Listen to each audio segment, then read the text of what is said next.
Good morning. I think it's morning. I'm not sure, but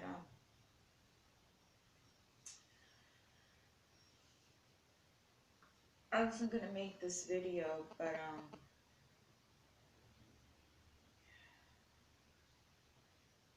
I decided to make it because it's a follow-up to what I said yesterday. The depths of a compulsion can take you to the pits of it, and that's what it is. I'm coming at you at my worst, and I don't care. I washed my face this morning when I got home, and I think there's still mascara under my eyes. I haven't slept yet, but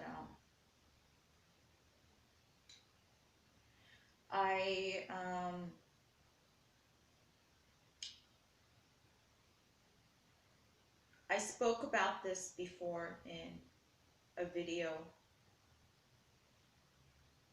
prior to this one. Yesterday's video about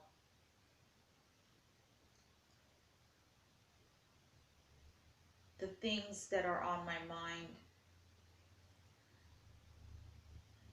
even with the legal pending situation that is, I feel, is so dangerous. And that is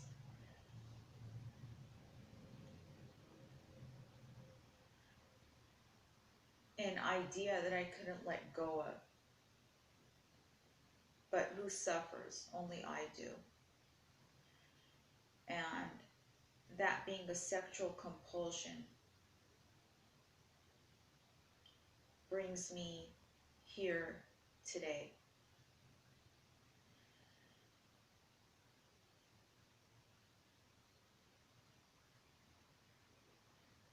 I didn't want to go back to him, and I didn't plan on going back to him. Not last night, but I found myself on his doorstep.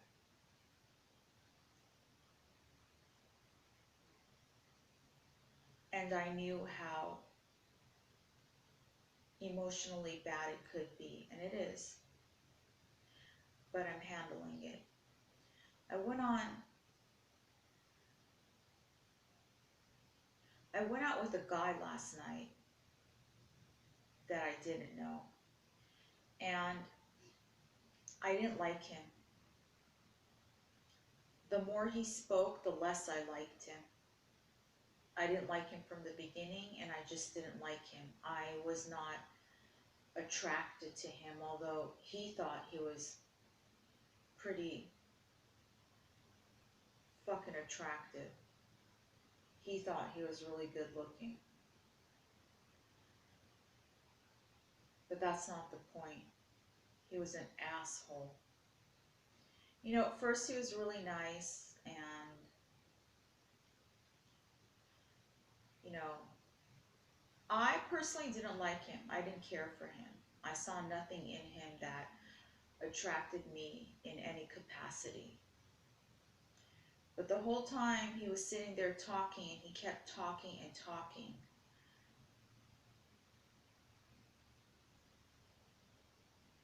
And barely asked me about me. He was just talking because I suppose he's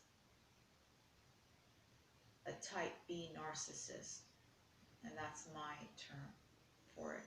Anyways, whatever. And I sat there and I thought to myself, I said it in my head, I don't even like you, but I'm wondering how quick we can have sex so I can go home. That's not good. Anyways, it turned out to be a semi-disaster. And Nothing came of it. And I couldn't even see myself kissing him. Anyways, I wouldn't want to kiss him. But I went home and I decided I'm going to go back to him. The only one that I can think about for 2 years since I've met him. The only one that could ever be, for me, everything bad and everything that I couldn't give up. I want him. I think about him constantly.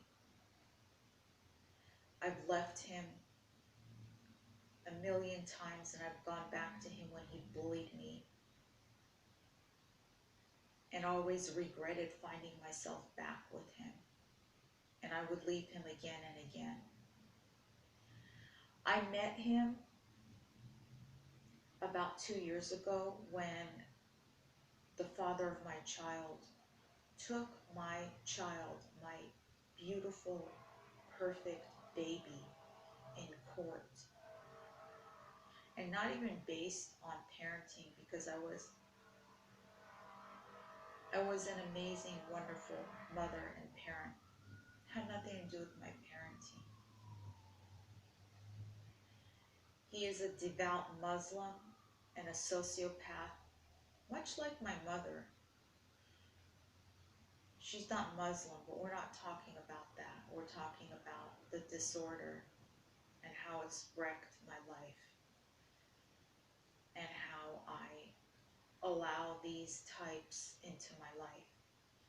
And so, long story short, and what hurts me the most ever, and what could ever hurt me the most and does, is my child having been taken away.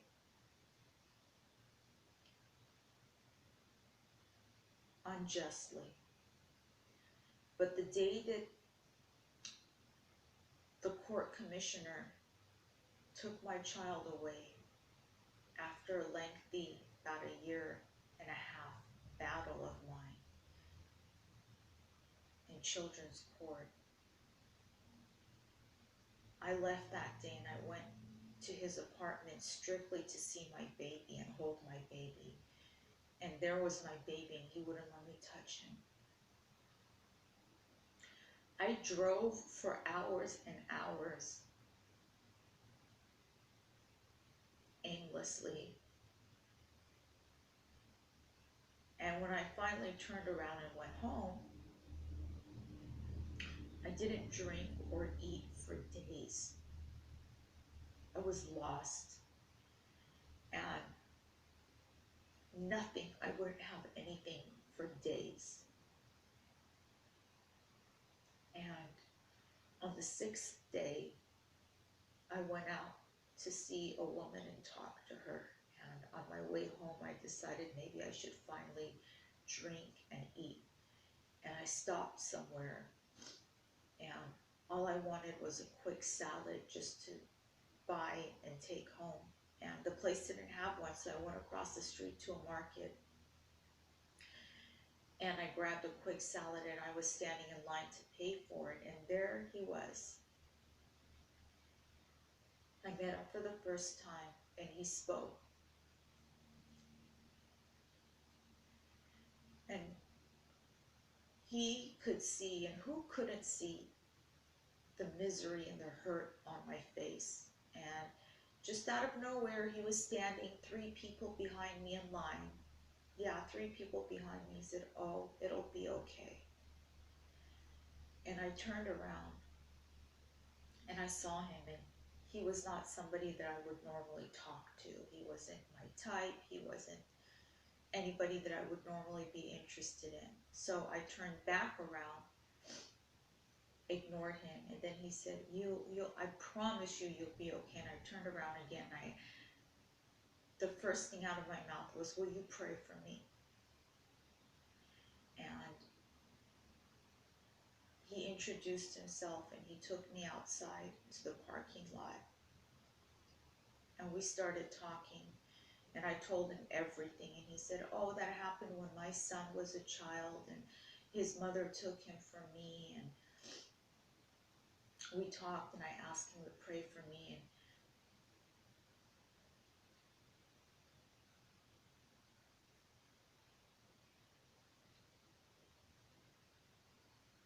I told him I just wanted a friend, and he gave me his number, and I never planned on calling him though. I just had no interest, and maybe a week later I did call him, and he didn't answer, but he texted me back, and after that he would take me out and get me things, and we would talk, and I knew he was interested in me, but I was not interested in him, and I would try to avoid the subject. But there was one point, one day, when something changed in my eyes.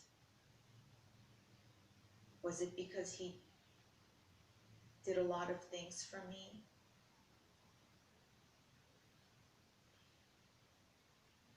I don't know what it was, but I was so into him. And that was about 2 years ago, and at the time he had a girlfriend, and he told me that he was all alone, and I believed him. I didn't know that he too was a disordered personality, a sociopath. And I'm sure that I'm a disordered personality too, but not that disorder. So at any rate, I just wanted him. I wanted him. I was very interested in him. I wanted him with I don't know, I was just drawn to him. And when he told me that he didn't have anybody and Valentine's Day was coming up, I told him, oh, I'll be your Valentine. And to me it was a joke, but when I became interested in him, we got together and we were in a relationship, and he took me out for Valentine's Day, and ever since then we were together. Even when I found out about his girlfriend, I got mad at him and I left. Because he cheated me, and he cheated her, well, he cheated on her. He made me the side chick, and I promised myself that I would never be that again. But of course, in line with his personality, he would keep calling me and chasing me, and I went back to him, and I went back to him, and I left him, and I went back to him, and I always wanted him.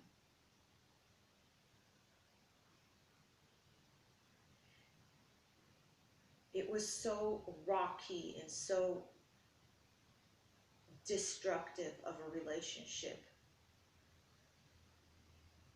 in every way. He would do things to me that he knew would get me. And I would bite into it, not just feed into it, but I would bite into it. And I would clamp on, and then I would leave, and then I would go back, and then I would leave, and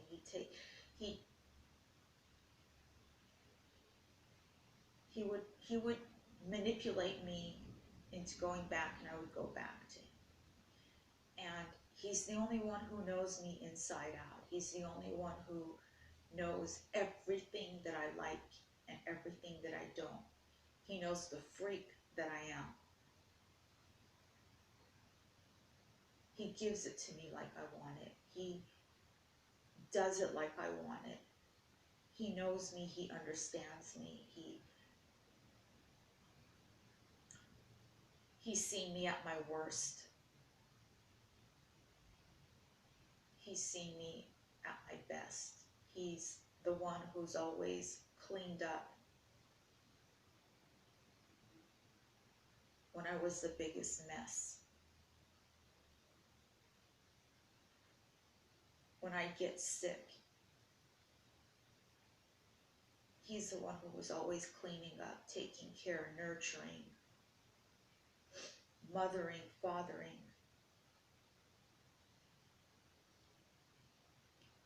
And sexually, there was no one like him. I've been in a lot of relationships. There are those that I was into, there are those that I wasn't into. We've all had them. There were those that took me a while to get over, and there were those who I forgot about maybe 2 hours later and didn't care. And still don't.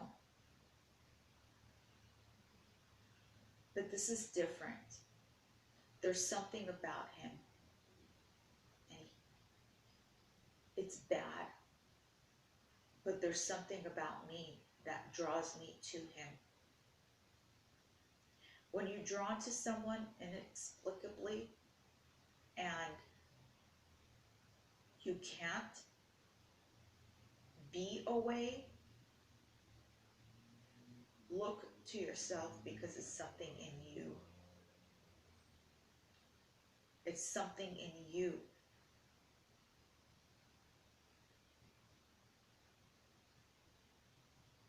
It's a compulsion in me.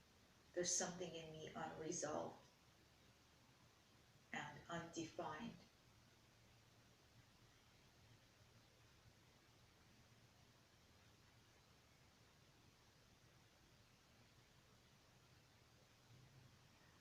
I left him for good about a year ago. But I'm on his rotation list. He's going to call me. With him, it's never over. In his mind, it's never over. Even when it's over, he's going to keep calling me. And he did. But you know what? At that time, I was done with him. There was no unfinished business. I was done. The only reason I went back to him was a sexual thing, because I had met someone and it was really, really good with that guy. And I don't know what it was about that other guy, but I wanted to repeat everything that we had done one night. I had a one-night stand with him, and I intended it to be only a one-night stand. It just was so good. And by the time this one called me again, I went back to him, and I intended that to be a one-night stand with him. And he took me back. Well, he came and actually physically took me back when I finally answered his call. But it turned out that for him, it wasn't just a one-night thing, and there was a manipulation and bullying again, so I found myself staying with him. And then it got to the point where I couldn't stay away from him. So there we were together, back again. And then I left him and went back, left him and went back, and he became more and more demanding and bullying. Every time I leave him, he would cut me to the bone with his words. He would knock me down with his words, and the bullying would start again, and I went back to him. And then last year it ended really badly, because I found out he had been doing some seriously bad things behind my back to me. I'm not going to say what they are at this point. I don't know if I am going to ever say what he did to me, but he's so much like my mother. He takes a piece of you to take your soul from you. He reminds me of my mother. With her, she would take my clothes and keep them. When I was in high school, she would steal my clothes and keep them because she wanted a piece of my soul. And you would think that, so what, it's just clothes. You have to understand people like this to know why they do the things that they do. They take personal articles, or they might even take your pictures, knowing that you don't want them to take your pictures.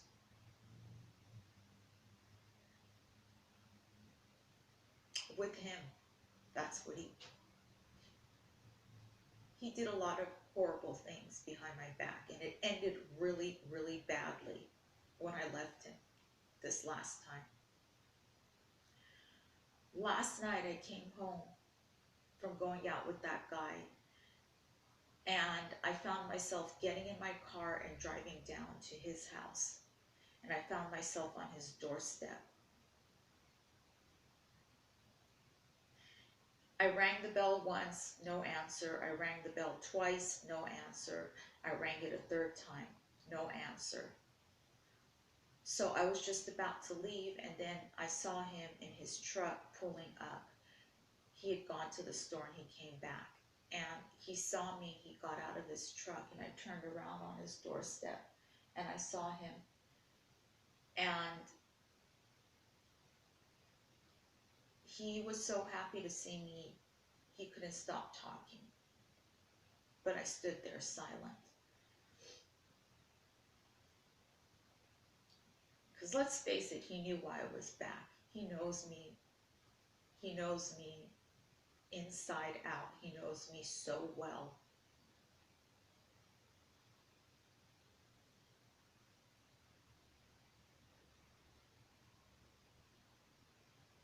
And he's ready and willing to give it. He knew.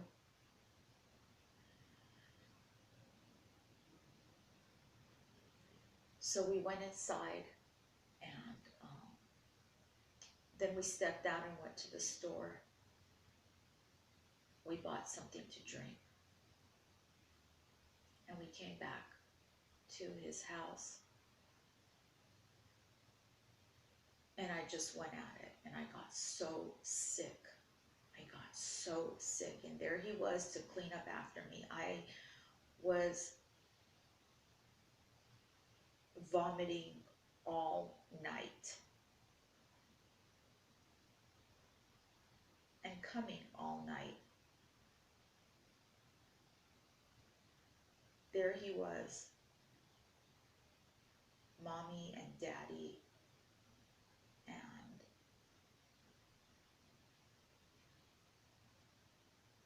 boyfriend of mine.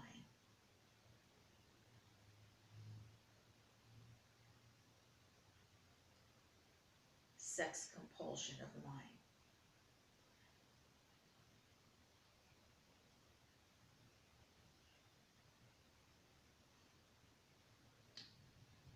Nobody can be like him. For me. No one. But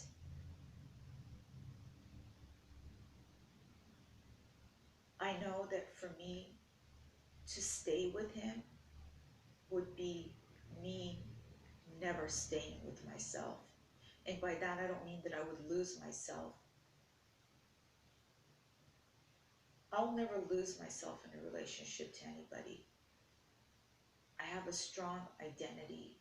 I know who I am. I know what I am. I know where I want to go. I know all the things that I want to do in my life. I'm very ambitious. I'm very goal-oriented. I'm very strong, and I'm very courageous. And I would never lose myself to anybody. But to be with him would be to destroy me in a different way. And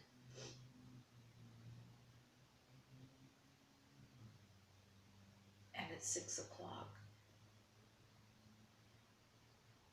he made the bed for us to go get into.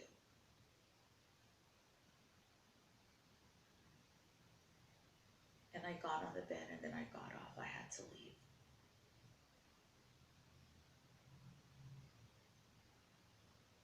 And I told him to please go back to his girlfriend. And of course he denied it, like all good sociopaths do. He denied that he had a girlfriend, and I told him that I don't know. He always said she was such a bitch and she mistreated him. But that's the usual script with them, with those type personalities.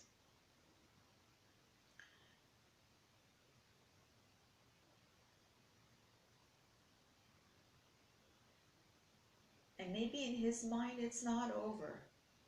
Maybe in his mind, because he knows me so well, he's sure that he'll make it to not be over. But in my mind, it's done. It's not easy. It's really, really hard. But in my mind, I know that I can't go back to that place in my life.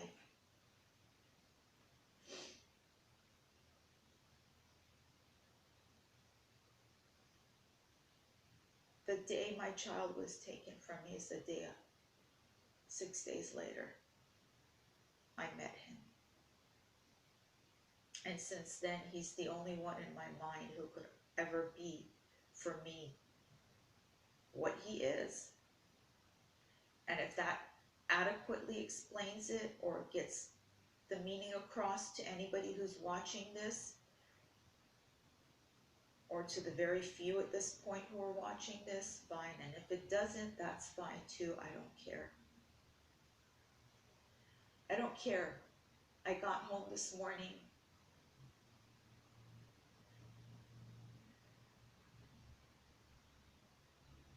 I bathed, scrubbed myself, washed my face, brushed my teeth, and pulled on some clothes, and that's it. Not wearing a bra because I don't care. I guess that's one of my ways of not caring. I'm not leaving this house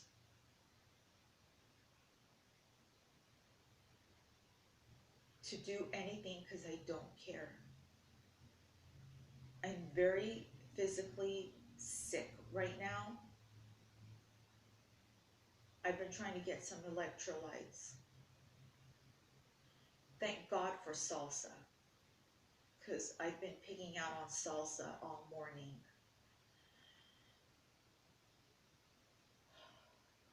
I cooked salsa and chips.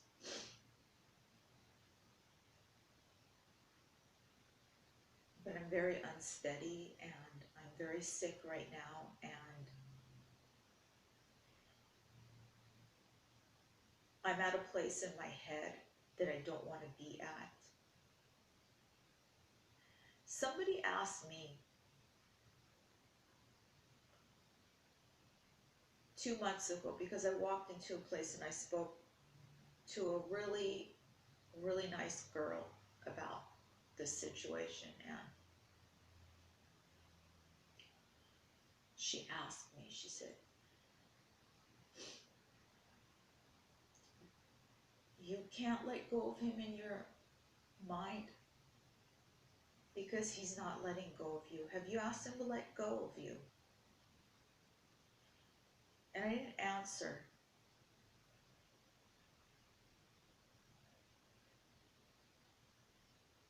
But I thought about it later, because it didn't dawn on me what she was asking me. It dawned on me after I left and I got in my car and drove off.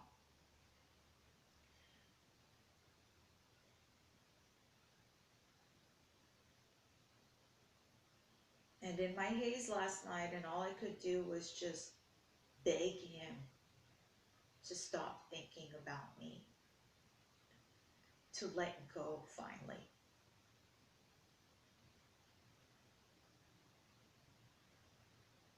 So he laughed and asked me, is that what you really want? And I said, yes. And he said, then I won't do it.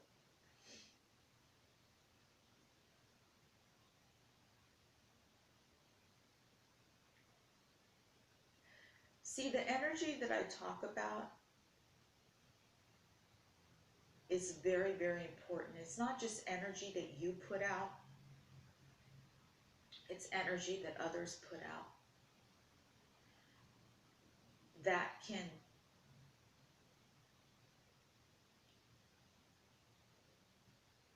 make you put yourself into situations, because ultimately it's us who get ourselves into the situations that we're in. We can't blame anybody else in the long run, because no matter what anybody does, no matter what you believe in and what you think,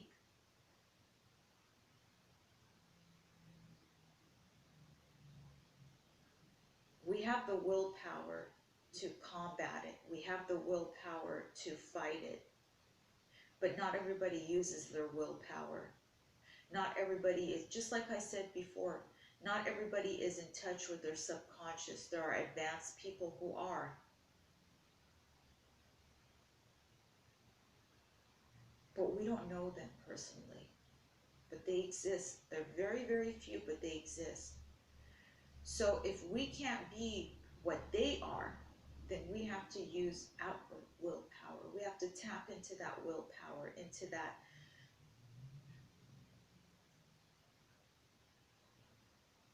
point which will help us discipline ourselves. And I haven't mastered it, far from it, but I'm trying.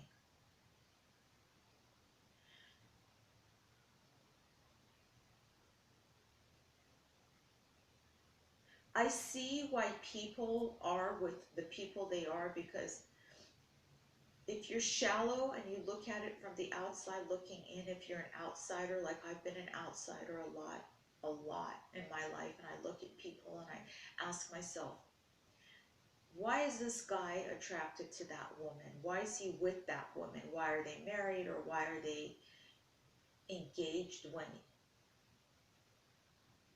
aesthetically he could do so much better?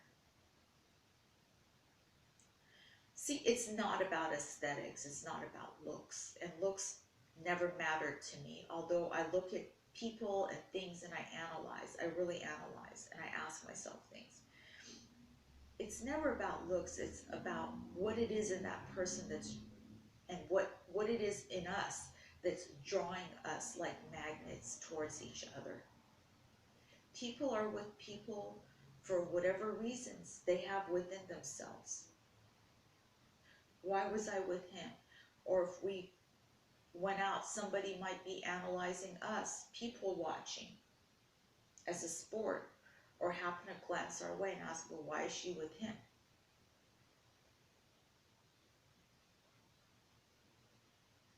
I was with him because I couldn't not be with him. And even now, there's something in me that wants him. Physically, but also emotionally. But I know that would be ruin. And there's a point that I have to say no. But it seems like circumstances are working against me right now. I just got a phone call from the people who have my dog temporarily. They've had him for a few months, because the safest thing would be, because of my court situation, because the courts have screwed me so many times and wrongfully put me in custody. And had my dog been in the house, it would have done me.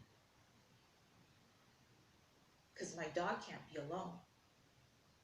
Somebody has to take care of him. So, long story short, with that one, I put out the word, and I met some people, and they've had him. Before that, though, he had him. He has a little dog of his own. And my baby is a beautiful, gorgeous pit bull, but he is more gentle than a newborn kitten. He's extremely gentle, and he's an angel. He's a lovely, lovely dog. And at first he wouldn't even get near him. He told me he'd been bitten before, this, that, and that, and so whatever, you know, even though he's trained Rottweilers before. So, because of my court situation, he took my dog, and he kept my dog at his house. He was worried for his little dog. He has a little Pomeranian, and it's a little tiny little rat-looking thing. But he was worried about his dog, and I told him that my dog is not what you think, and he didn't believe me. And he didn't want to hear it. But one time, me going back to him also depended on my dog. So he took my dog. He took my dog and he made a home for him in his house. And those two had to get along. So even though my dog would eat all of his dog's food, he would sleep in his dog's bed. It was funny, but uh, we became a family. You know, he took my dog, he trained my dog, he did a lot for him. And then when I left him, I took my dog with me when it ended really badly. There was no way I was going to leave my dog there, and that's when the struggle began to to really find someone to take my dog, because at the time the court had given me a sentence before they reneged, and I had been sentenced and I was set to turn myself in, so I was struggling and rushing to find a good temporary home for him while I would be doing that sentence. And at the very last minute, I found these people, and they took my dog, and they've been taking really good care of him. Um, Coincidence of coincidences, yesterday I got a call from them that I need to take him back because they have a situation of their own. So here I am.